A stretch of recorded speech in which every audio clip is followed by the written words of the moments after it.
E abramos o livro dos Salmos, o Salmo de número 51.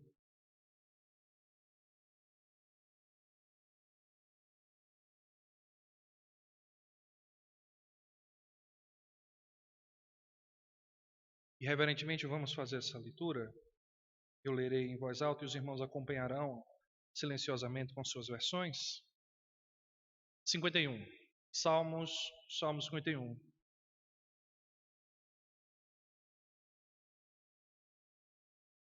Amém? Diz aqui na minha versão, a revista atualizada.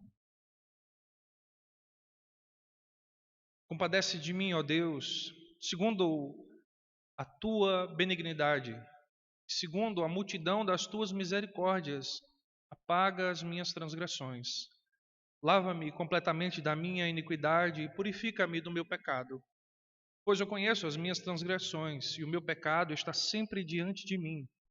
Pequei contra ti somente, e fiz o que é mal perante os teus olhos, de maneira que serás tido por justo no teu falar e puro no teu julgar. Eu nasci na iniquidade e em pecado me concebeu minha mãe. Este que te comprases, na verdade, no íntimo e no recôndito me fazes conhecer a sabedoria. Purifica-me com esopo e ficarei limpo. Lava-me e ficarei mais alvo que a neve. Faze-me ouvir o júbilo e alegria, para que exulte os ossos que esmagaste. Esconda o rosto dos meus pecados e apaga todas as minhas iniquidades.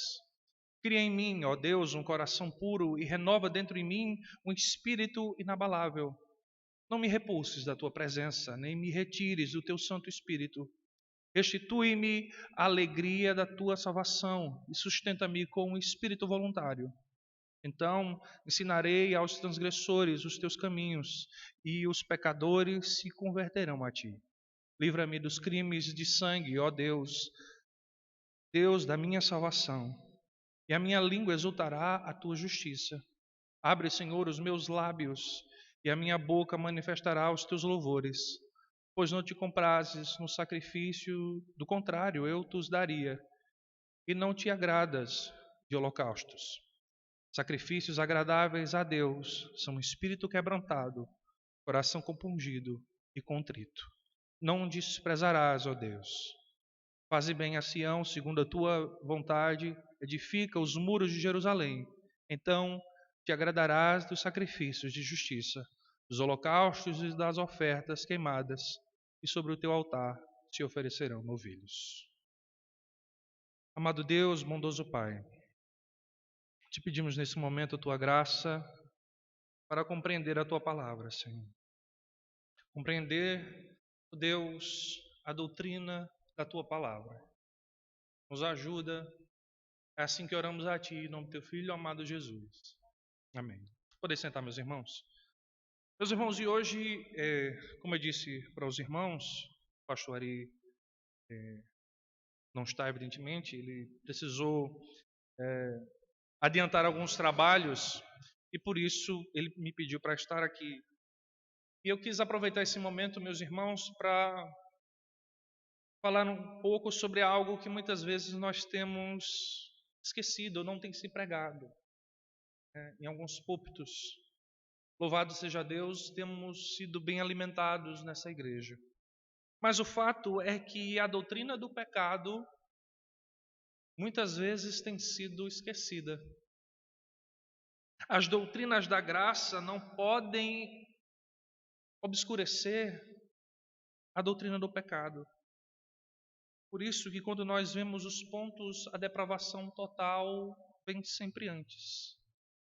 Porque antes de saborear os talentos da graça, nós precisamos compreender a nossa depravação. Pois só assim saberemos quão grandioso é a obra de Deus em nós. Quão maravilhosos são os feitos de Deus em nós. Por isso, esse texto é tão maravilhoso. Quando se trata de revelar todas as verdades e contar a história de elementos que se destacam na Bíblia, Deus faz questão de falar sobre seus pecados.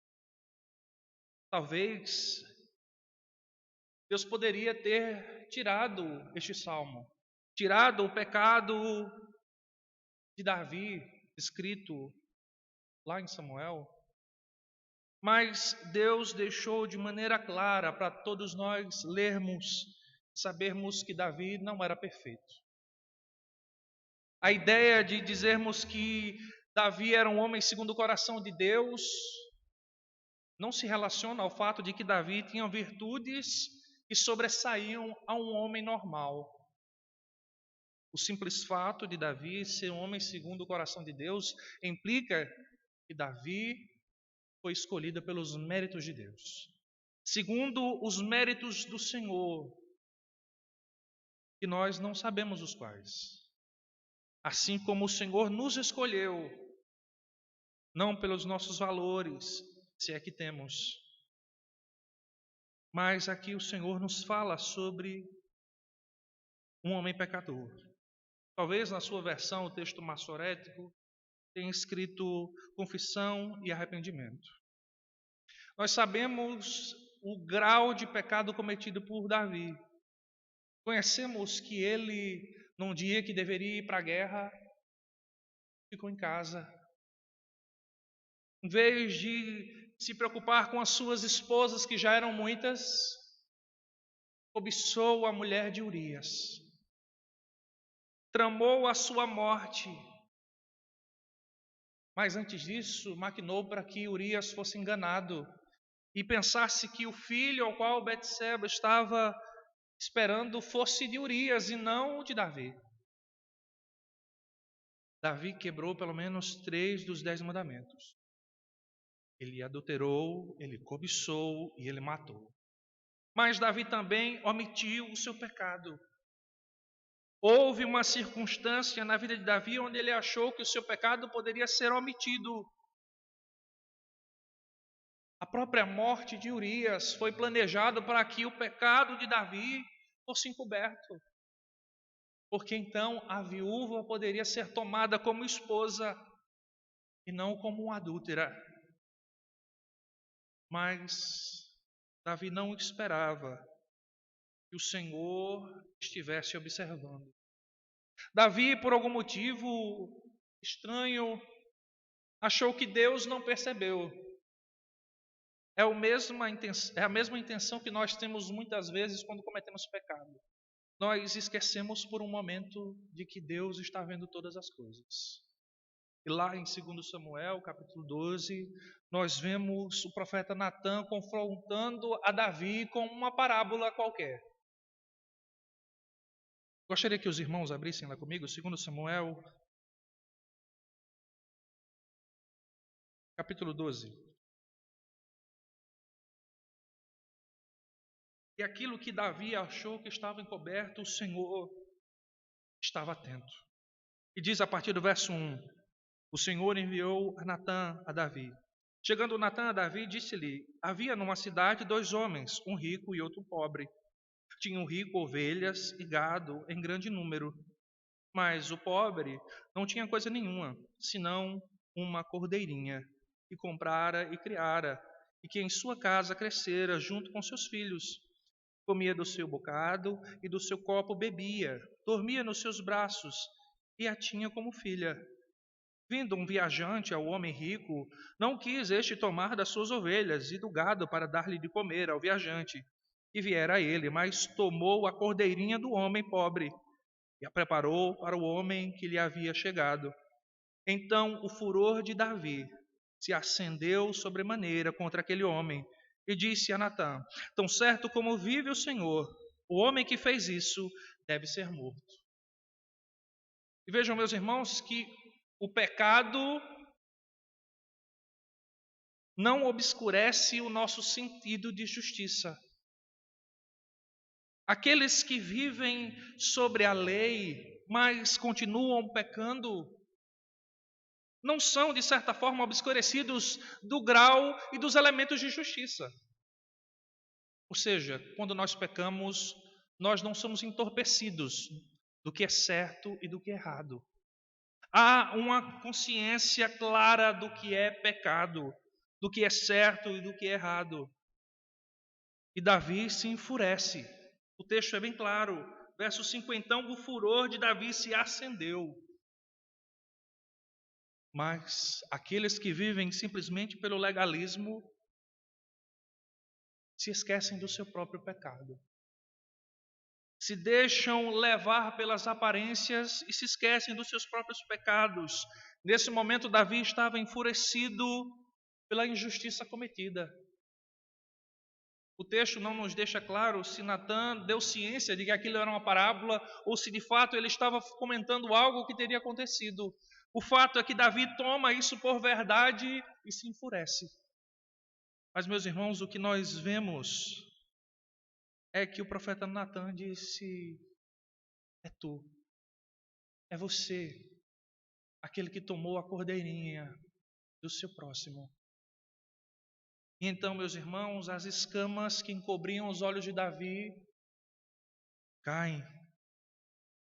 Ele é totalmente tomado por uma angústia. E aqui nós vemos, meus irmãos, o resultado. Este salmo é o resultado do depois. É provável que Davi tenha escrito este salmo poucos dias depois da morte do seu filho. Lembrem-se, as consequências do pecado foram para ambos. O fruto da consumação foi perdido, o bebê morreu. Mesmo Davi clamando para que Deus livrasse o bebê. Eles foram castigados e Davi ainda muito mais, pois aquilo que ele decretou sobre o injusto caiu sobre sua cabeça. A espada jamais seria tirada da sua casa. A paz jamais estaria lá novamente. E nós conhecemos, meus irmãos, o relato histórico. Israel e Judá se dividem com Salomão. Os filhos maquinam a morte dos pais. Os reis não prosperam porque eles se afastaram de Deus. Mas Davi aqui neste salmo, meus irmãos, voltemos lá para o Salmo 51. Mas Davi nesse salmo confessa o seu pecado. Ele faz uma declaração de confissão a Deus.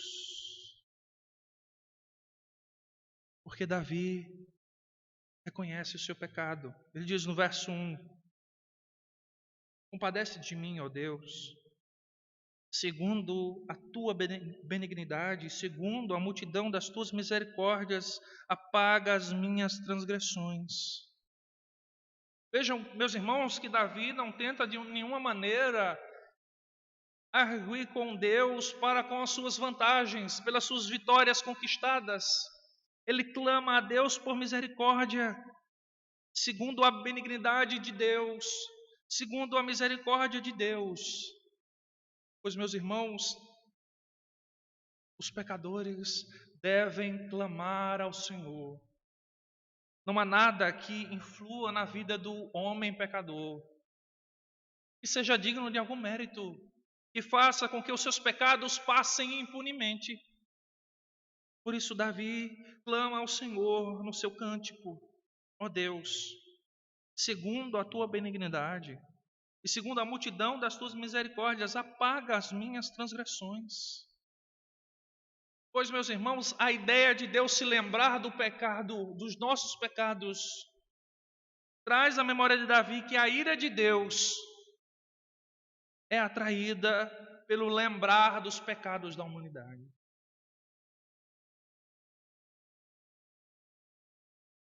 Nós vemos na vida de Davi um arrependimento. Todas as vezes que o Senhor se lembra do pecado, a sua ira se acende. Por isso Davi diz: apaga as minhas transgressões. Em outras palavras, ele está dizendo: Senhor, não te lembres dos meus pecados. Ele segue ainda no verso 2, ele diz: lava-me completamente e purifica-me.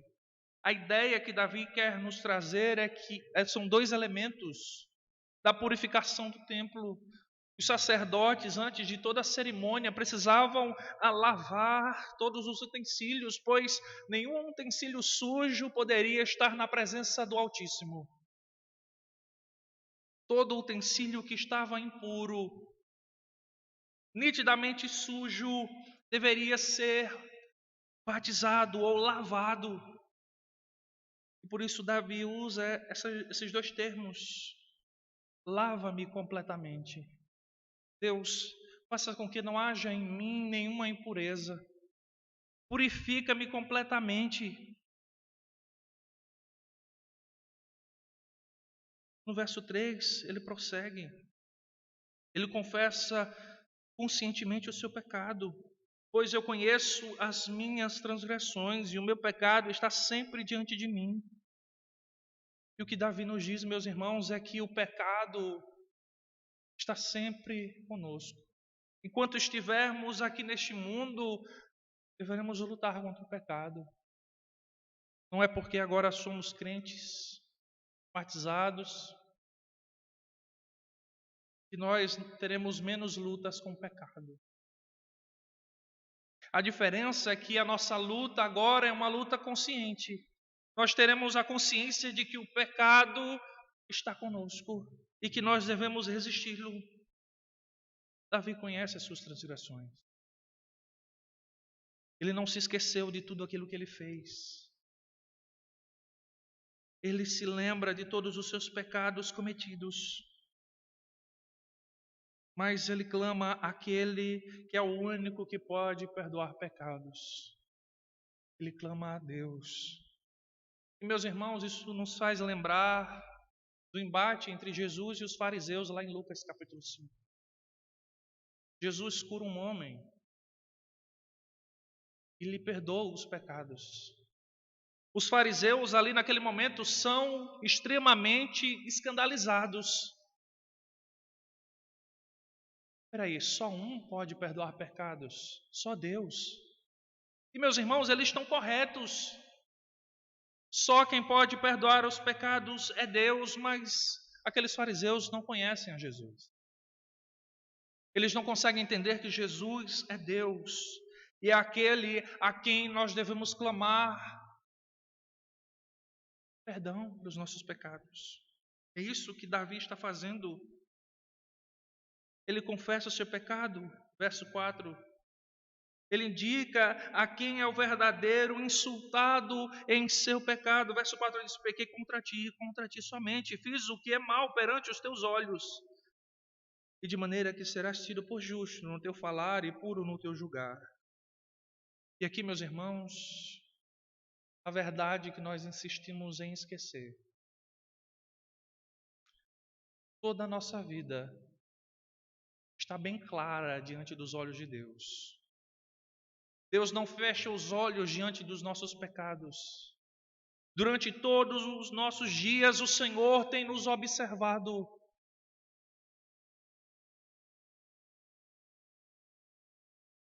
Ele diz: eu tenho feito mal perante os teus olhos.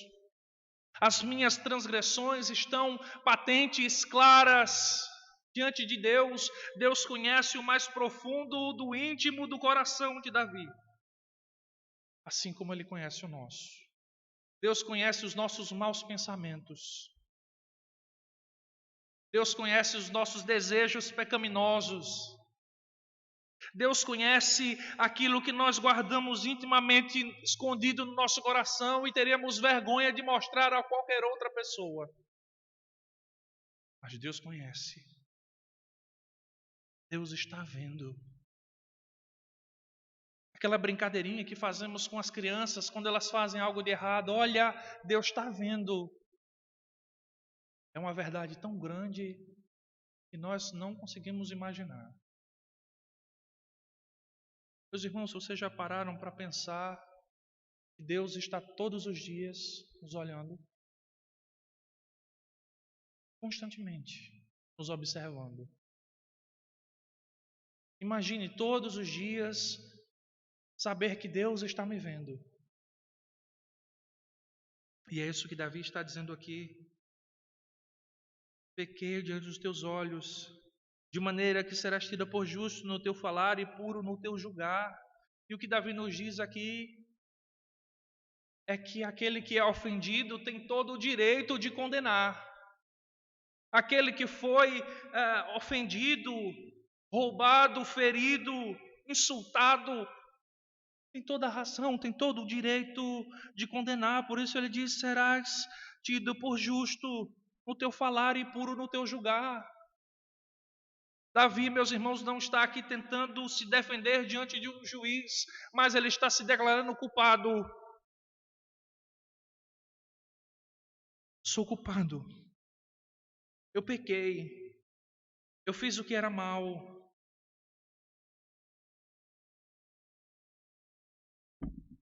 Todos os nossos pecados, meus irmãos, ofendem a Deus. Seja qual for o nosso pecado. A santidade de Deus não pode estar em plena harmonia em nossas vidas com o pecado. Deus é santo e por isso diante da sua presença não pode haver pecados, ofensas. Não há como ter comunhão com Deus e ter uma vida de pecados. O que o mundo nos oferece são os prazeres, a luxúria, mas essas satisfações muitas vezes, na maioria das vezes, são pecaminosas. Davi declara ao Senhor: eu pequei. E meus irmãos, Davi segue dizendo no verso 5, declarando não só os pecados cometidos contra Urias, com Betseba, mas Davi expõe os seus pecados desde a sua concepção. Verso 5 diz: eu nasci na iniquidade e em pecado concebeu minha mãe. Vejam, meus irmãos, que Davi já tinha o conhecimento do pecado original. Davi já compreendia que ele nascera em pecados e necessitava do perdão de Deus. Mas isso não evitou que Davi pecasse. O pecado, meus irmãos, nos torna inimigos de Deus. Nos torna seres impossíveis de estarem em comunhão com Deus. Por isso precisamos de Deus. Por isso nossas crianças precisam de Deus. Por isso eles precisam aprender de Deus o mais rápido possível. Pois sem essa compreensão eles estarão perdidos. Verso 6 ele diz: eis que te comprases na verdade e no íntimo e no recôndito me fazes conhecer a sabedoria. Toda essa consciência produzida em Davi, todas essas verdades só existem porque o Senhor fez que ele conhecesse. Eis que te comprases na verdade, no íntimo e no recôndito me fazes conhecer a sabedoria. Qual sabedoria é essa? Conhecer que ele necessita de Deus para perdoar os seus pecados. Todas as informações que nós lemos até aqui só é possível porque Deus se revelou a Davi e abriu a sua mente para compreender que ele é um pecador, que ele necessita de Deus. Por isso ele volta a clamar. Verso 7, purifica-me com isopo e ficarei limpo, lava-me e ficarei mais alvo que a neve. Novamente Davi se utiliza dos termos da purificação do templo. O isopo era uma planta ao qual era se utilizado com alguns elementos de água para purificação.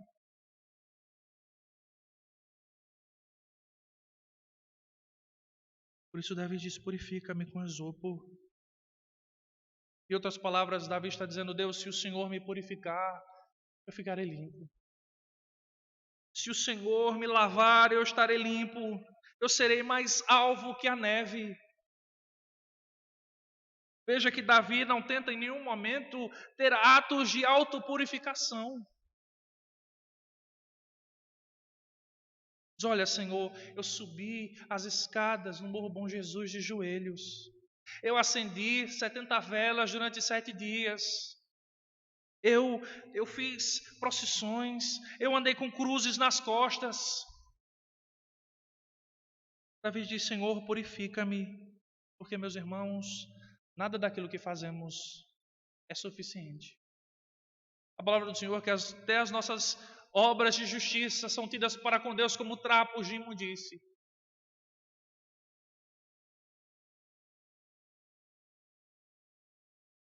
Sabe aquele trapo que não presta mais para nada? Você já limpou tanto o chão com ele, que ele se despedaçou. E toda vez que você agora tenta limpar o chão, você suja mais do que limpa. Então aquele pano não serve mais para nada. Só serve para ir para o lixo. É isso que Deus diz que os nossos atos de justiça são como um trapo imundo que não serve para nada, a não ser para ser jogado fora.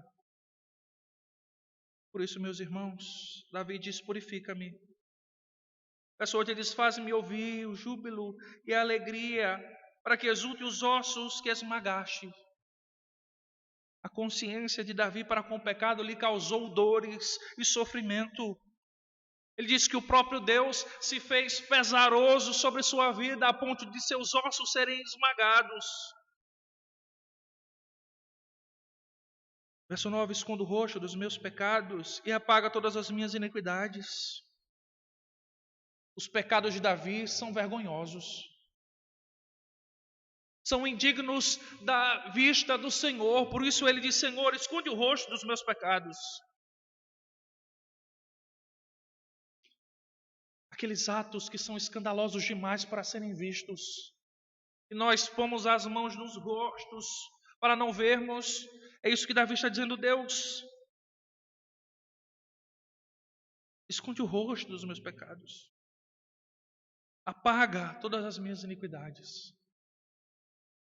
Verso 10: cria em mim, ó Deus, um coração puro e renova dentro de mim um espírito inabalável. E vejam, meus irmãos, que o clamor de Davi continua direcionado a Deus. Davi não está dizendo: Senhor, eu tenho um coração puro, por isso me perdoa. Senhor, eu tenho um espírito inabalável, por isso esquece os meus pecados.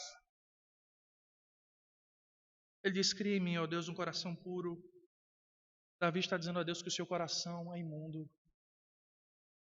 O coração de Davi é indigno e precisa ser trocado. O seu espírito foi derrotado pelo pecado. E vejam que Davi, meus irmãos, não está falando aqui do Espírito Santo, mas da sua própria humanidade. Ele não tem mais forças para se aproximar de Deus, por isso ele clama: dá-me um espírito inabalável. Ele está dizendo: Senhor, dá-me um espírito que possa resistir aos pecados. O verso 11 nos é muito mais escandaloso, pois Davi diz: não me repulses da tua presença, nem me retires o teu Santo Espírito. Agora sim, Davi está nos apresentando as consequências terríveis dos nossos pecados, meus irmãos. E a primeira delas está aqui no verso 11. Não me repulses da tua presença, nem retires de mim o teu Espírito. Os nossos pecados, meus irmãos, fazem separação entre nós e Deus. Como eu disse lá no início, não dá para viver num mundo cometendo todo tipo de pecados e querer chegar e ter uma comunhão com o Senhor. Davi está clamando ao Senhor para que as consequências do seu pecado não se sobressaiam na sua vida. E vejam que Davi não está dizendo: Senhor, tira a espada da minha família. Senhor, retorna a paz que havia na minha casa. Ele diz: Senhor, não me repulses da tua presença. Porque aquilo que é mais valoroso para um crente, meus irmãos, não são os bens, não são a prosperidade, mas a presença de Deus. A presença de Deus é aquilo que é de mais virtuoso e valoroso para um verdadeiro crente que busca em seu Deus o arrependimento. O nosso pecado nos afasta de Deus, em primeiro lugar. Os nossos pecados entristecem o Espírito Santo e a nossa comunhão é quebrada. Como um casamento onde a esposa trai o marido. Naquele momento a comunhão é quebrada, meus irmãos. Não dá agora para a esposa querer voltar e dizer: olha, eu te traí ali, mas deixa para lá. Isso não é possível, meus irmãos, porque a santidade de Deus está no extremo oposto da nossa pecaminosidade. Porque as pessoas estão aí pecando todos os dias sem se preocupar com Deus. Porque elas não têm. Pelo menos não têm Deus como nós temos. O Senhor também observa os impenitentes. O Senhor também julgará os impenitentes, porque lhes deu a palavra e eles a rejeitaram. Mas um verdadeiro crente, meus irmãos, precisa buscar incessantemente. Em segundo lugar, verso 12. A segunda e terrível consequência do pecado. Restitui-me a alegria da tua salvação. Sustenta-me com espírito voluntário. Meus irmãos, Davi aqui não está falando sobre perda de salvação. Davi aqui está falando da alegria da qual pertence à comunhão. Por isso, meus irmãos, ele disse no verso 8: faz-me ouvir o júbilo e a alegria, para que os últimos meus ossos que esmagaste. Davi não está dizendo aqui: ó Senhor, eu pequei, perdi a salvação, agora preciso ser salvo novamente. O que Davi está dizendo é que ele perdeu a alegria. Porque, meus irmãos, a alegria que um crente tem provém da sua comunhão com Deus. E se não há comunhão com Deus, não é possível ter alegria da salvação.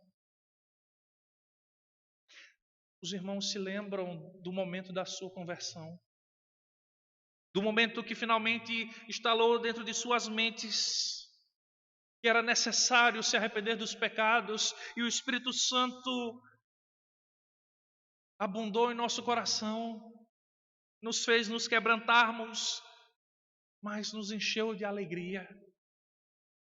É dessa alegria que Davi está falando. Porque, meus irmãos, uma vida de pecado não produz alegria. Há satisfação no pecado, mas essa satisfação é passageira, é temporária.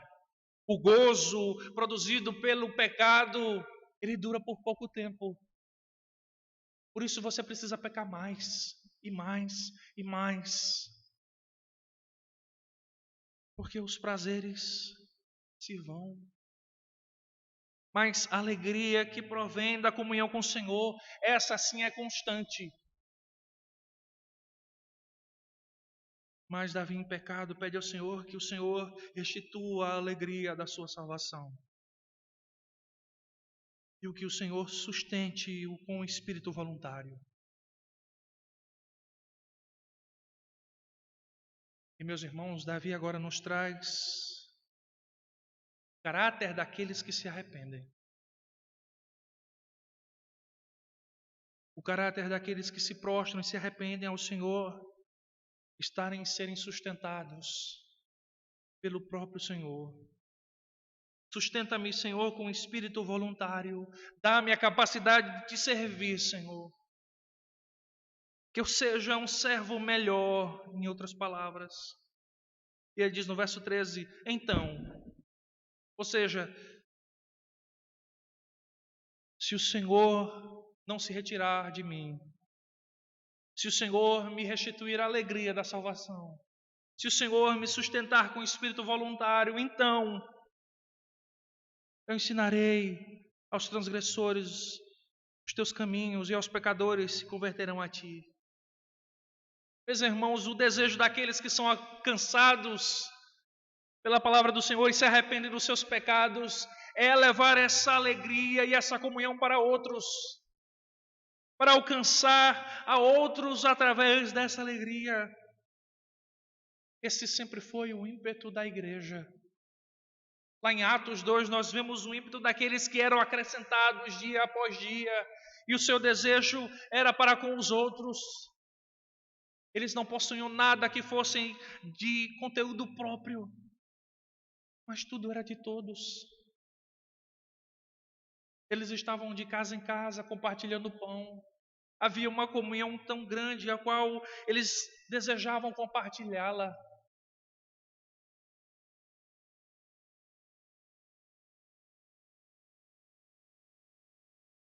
Ele diz: ensinarei aos transgressores. Senhor, se o Senhor me perdoar, eu vou fazer com que minha vida seja um exemplo para os outros. Eu ensinarei aos transgressores os teus caminhos, e os pecadores se converterão a ti. Mas o perdão, meus irmãos, não nos livra das consequências dos nossos pecados. Nós responderemos aos nossos pecados cometidos. O Senhor nos livrará da morte eterna, mas nós pagaremos as consequências. Aqueles que cometeram crimes pagarão as suas penas. Mesmo que ele se torne o crente mais fervoroso do mundo, ainda assim ele deverá cumprir a sua pena. Por isso Davi sabe que a vida de um crente não é de apenas um arrependimento, mas um arrependimento constante pelos seus pecados cometidos. Ele diz no verso 14: livra-me dos crimes de sangue, ó Deus, Deus da minha salvação, e a minha língua exultará a tua justiça. Aqui Davi está trazendo a mesma ideia da alegria. Davi está dizendo: o Senhor, novamente, se o Senhor me perdoar e me livrar, eu estarei alegre. A minha língua vai exultar a tua justiça. Verso 16: pois não te comprases em sacrifícios, do contrário eu os daria, e não te agradas de holocausto. Meus irmãos, Davi estava disposto a ofertar o que fosse preciso, se isso fosse suficiente, mas Davi tem a consciência de que nada daquilo que ele possa oferecer a Deus é suficiente para perdoar os seus pecados. Davi é muito claro com isso: Senhor, se os sacrifícios fossem suficientes, eu teria feito. Mas o Senhor não se agrada com isso. Já, meus irmãos, quantos têm feito esses tipos de sacrifícios ao Senhor?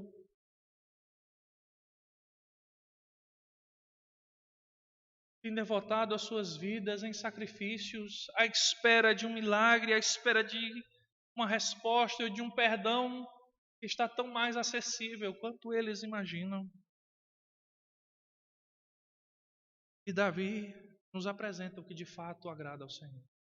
Verso 17: sacrifícios agradáveis a Deus são espírito quebrantado, coração compungido e contrito.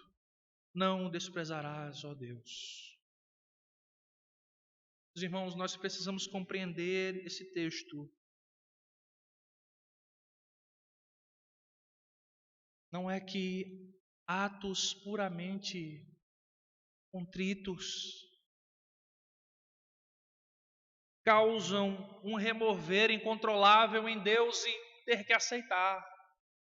Deus não está obrigado a aceitar todas as nossas ofertas de contrição, porque lembre-se, Deus conhece intimamente o nosso coração.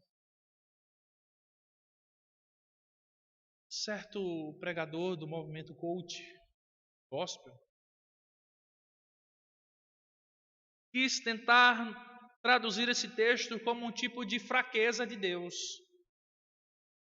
Como se diante de um coração quebrantado e contrito, Deus fosse obrigado a responder. Mas não é isso que Davi está dizendo. Davi está dizendo que um verdadeiro crente deve estar quebrantado diante de Deus. Deve haver nele um espírito quebrantado. Deve haver no seu coração compungido e contrito. Pois esse é o desejo do Senhor para os seus filhos. Que eles estejam quebrantados diante da sua presença.